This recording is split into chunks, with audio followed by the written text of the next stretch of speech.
Стало доброй традицией в канун празднования Великой Победы поздравлять ветеранов Великой Отечественной войны и тружеников тыла на дому. Этот год не стал исключением.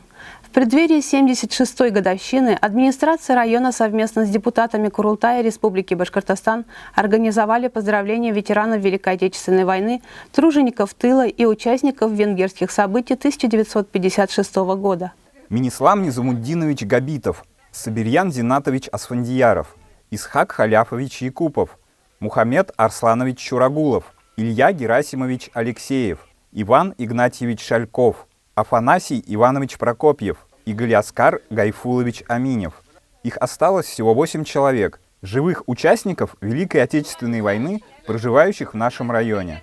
Также у нас проживают 4 участника венгерских событий 1956 года, приравненные к ветеранам. Это Васим Гендулович Давлетшин, Алексей Иванович Симонов, Вазит Аблаисович Резяпов и Петр Кузьмич Пискунов.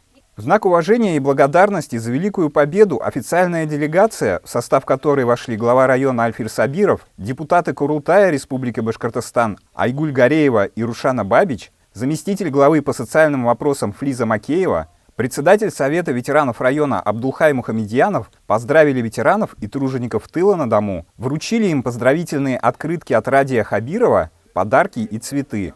В адрес каждого из героев прозвучали слова благодарности и добрые пожелания. Праздничную атмосферу поздравлениям придали любимые фронтовые песни ветеранов в исполнении участников самодеятельных коллективов.